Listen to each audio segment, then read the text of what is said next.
खट्टा खाने वाली चुड़ैल। रात को अचानक राधिका मौसी को किचन से कुछ गिरने की आवाज आई। उन्होंने बाहर निकल के देखा तो किचन में उन्हें कुछ सफेद साड़ी में दिखा। वो चीख पड़ी, हे भगवान, आलतू जलाल तू आई बला को टाल तू, आलतू जलाल तू आई बला को टाल तू।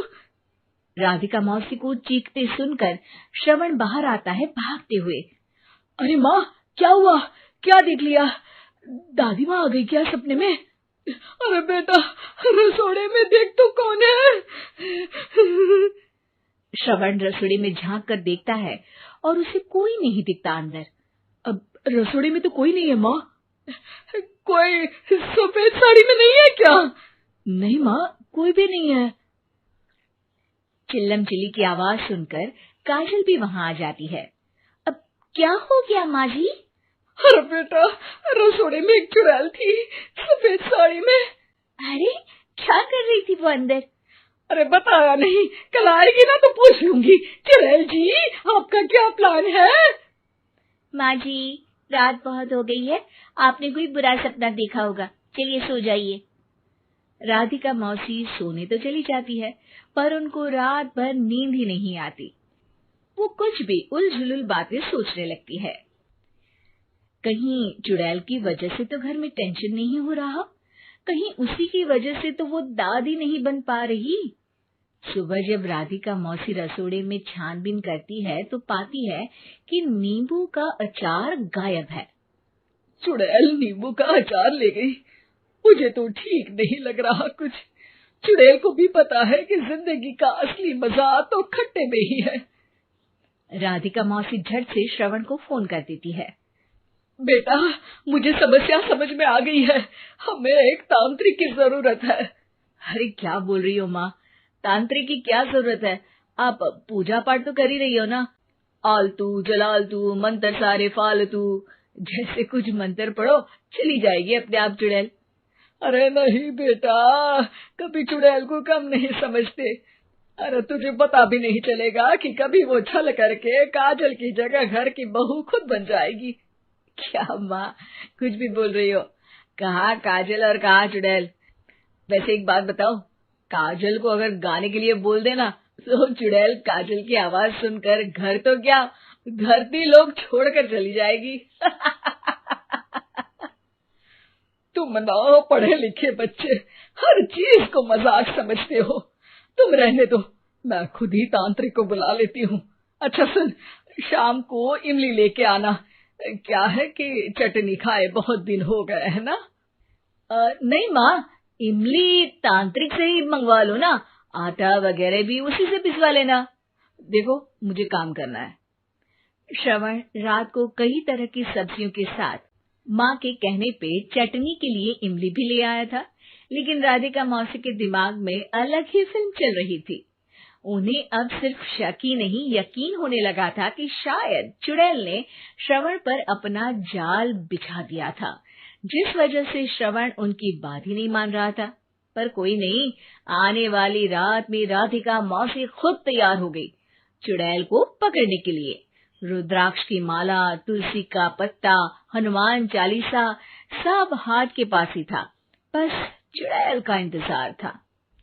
और जैसा राधिका मौसी ने सोचा था वैसा ही हुआ।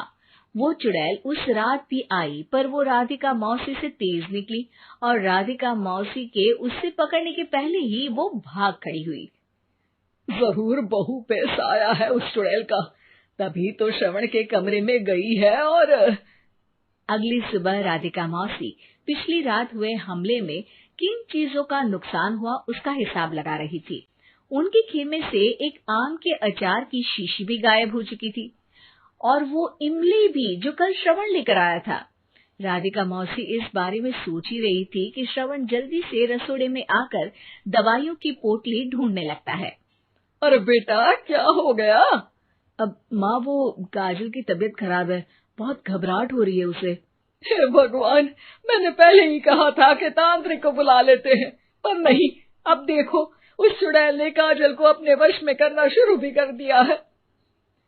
हालांकि श्रवण भूतों में विश्वास नहीं करता था, पर अब वो भी डर जाता है और राजी हो जाता है एक तांत्रिक को बुलाने के लिए।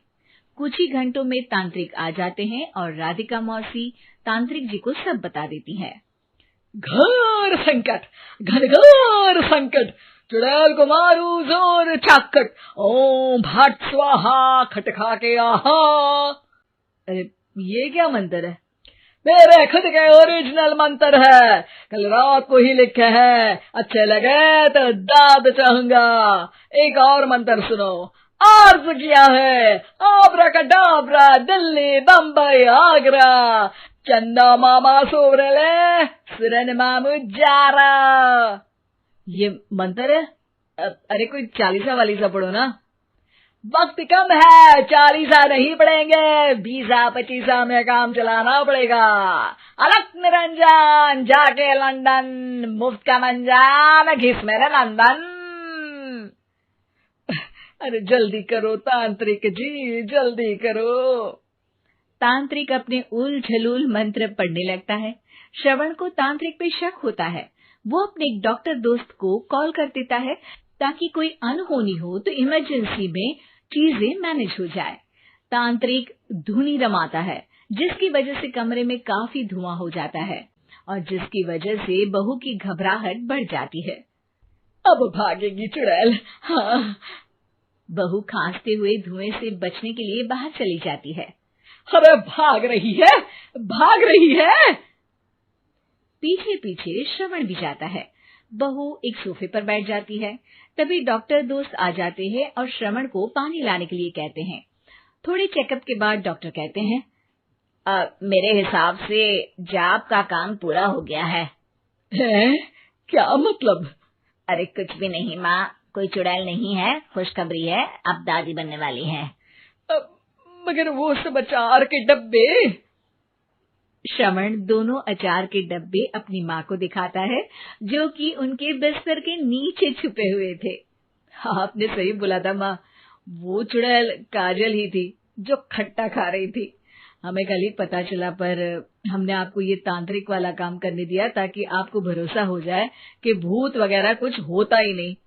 अच्छा अच्छा, ये तो बड़ी खुशी की बात है, पर बेटा मुझे एक झाड़ू तो ला दे। क्यों माँ? ये तांत्रिक का भूत उतारती हूँ मैं।